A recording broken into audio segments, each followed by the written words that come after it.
আসসালামু আলাইকুম প্রিয় শিক্ষার্থী বন্ধুরা। আশা করি সবাই ভালো আছো। তোমরা যারা ২০২৭ সালের এসএসসি পরীক্ষার্থী তাদের জন্য আজকের ভিডিওটি অত্যন্ত গুরুত্বপূর্ণ।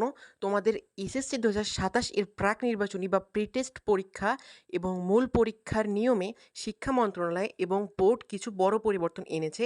আজকের ভিডিওতে আমরা এমন ১০টি নতুন নিয়ম ও পরিবর্তনের কথা জানব, যা না জানলে পরীক্ষায় বড় সমস্যায় পড়তে পারো।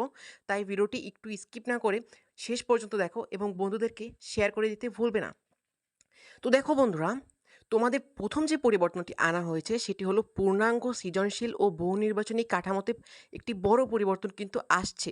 ২০২৭ সালের এসএসসি ও প্রি-টেস্ট পরীক্ষার সম্পূর্ণ নতুন পরিমার্জিত সিলেবাসের আলোকে ১০০ নম্বরের প্রচলিত সৃজনশীল ও বহু নির্বাচনী এমসিকিউ পদ্ধতিতে কিন্তু অনুষ্ঠিত হবে। এটি তোমাদের প্রি-টেস্টের জন্য গুরুত্বপূর্ণ না হলেও টেস্ট এবং পরবর্তীতে এসএসসি পরীক্ষার জন্য কিন্তু গুরুত্বপূর্ণ। দ্বিতীয় হলো পরীক্ষার সময় এগিয়ে আসা। ২০২৭ সালের মূল এসএসসি পরীক্ষা রমজান মাসের আগেই অর্থাৎ সম্ভাব্য ৭ জানুয়ারি থেকে কিন্তু বলা হয়েছিল। এরপর সমালোচনার জেরে কিন্তু আরও পিছিয়ে আনার কথা কিন্তু জানা গেছে। দ্বিতীয় যে বিষয়টি সেটি হলো বিষয় সংখ্যা কমানোর পরিকল্পনা। শিক্ষা বোর্ডগুলোর সিদ্ধান্ত অনুযায়ী পরীক্ষার্থীদের ওপর চাপ কমাতে ২০২৭ সালের এসএসসি পরীক্ষায় বিষয় সংখ্যা কিছুটা কমানোর চিন্তাভাবনা চলছে, যা প্রি-টেস্ট পরীক্ষার আগেই কিন্তু চূড়ান্ত হবে। এ নিয়ে শীঘ্রই একটি ভিডিও আসছে। সেই ভিডিওটি মিস না করতে চাইলে চ্যানেলটি সাবস্ক্রাইব করে রাখতে পারো। এরপর দেখো পাঠ্য বই ও সিলেবাস পরিমার্জন। ইতিহাস, বাংলাদেশ ও বিশ্ব পরিচয় বেশ কিছু দক্ষতাভিত্তিক বইয়ে কিন্তু নতুন বিষয় সংযোজন এবং পরিমার্জন করা হয়েছে। এই পরিমার্জিত নতুন সিলেবাসের ওপরই কিন্তু প্রি-টেস্ট পরীক্ষা নেওয়া হবে। সেগুলো কি? সেগুলো নিয়েও আমরা ভিডিও আপলোড করব প্রি-টেস্ট পরীক্ষার আগেই। অ্যান্ড সেগুলো মিস না করতে চাইলে চ্যানেলটা সাবস্ক্রাইব করে নোটিফিকেশন অন করে রাখো, তাহলে তুমি ভিডিওটা সবার আগে পাবে। ৫ নাম্বারে যেটি ইংরেজি ও বাংলার নতুন নম্বর বন্টন, অর্থাৎ ইংরেজি প্রথম ও দ্বিতীয় পত্র এবং বাংলা প্রথম ও দ্বিতীয় পত্রের ক্ষেত্রে ব্যাকরণ ও নির্মিত অংশে নতুন নম্বর বিভাজন এবং প্রশ্নের ধরনের পরিবর্তন আনা হয়েছে। এখানে যেইগুলো তোমাদেরকে বলছি, এই প্রতিটা পরিবর্তনের উপর আমরা সিঙ্গেল অর্থাৎ আলাদা ভিডিও তৈরি করব। এরপরেই সেই ভিডিওগুলো আসবে। দেন সেই ভিডিওগুলো মিস না করতে চাইলে লাইক করো অ্যান্ড চ্যানেলটি এখনই সাবস্ক্রাইব করে রাখো। এরপর দেখো ধারাবাহিক মূল্যায়ন ও ক্লাস পারফরম্যান্সেও কিন্তু পরিবর্তন আনা হচ্ছে।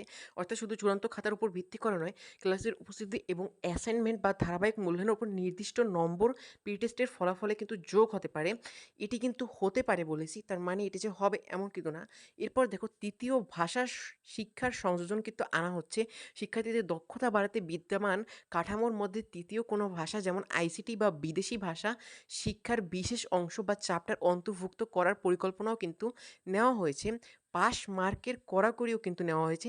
সৃজনশীল এমসিকিউ এবং ব্যবহারিক এই ৩টি অংশেই আলাদাভাবে পাস করার যে নিয়ম তা প্রি-টেস্ট পরীক্ষা থেকেই কঠোরভাবে পর্যবেক্ষণ করা হবে। ৯, প্রশ্ন ফাঁসে রোধে ডিজিটাল পদ্ধতি কিন্তু ব্যবহার করা হবে। অর্থাৎ তোমার যে পরীক্ষার যে প্রশ্নপত্র রয়েছে সেটি ফাঁস যাতে না হয় সেটি ঠেকাতে কিন্তু প্রি-টেস্ট ও টেস্ট পরীক্ষার প্রশ্ন বোর্ড থেকে ডিজিটাল পদ্ধতিতে সরাসরি স্কুলে পাঠানোর নতুন গাইডলাইন দেওয়া হতে পারে। তার মানে তোমাদের যে প্রশ্ন দেওয়া হবে সেটি কিন্তু বোর্ড থেকেই দেওয়া হবে।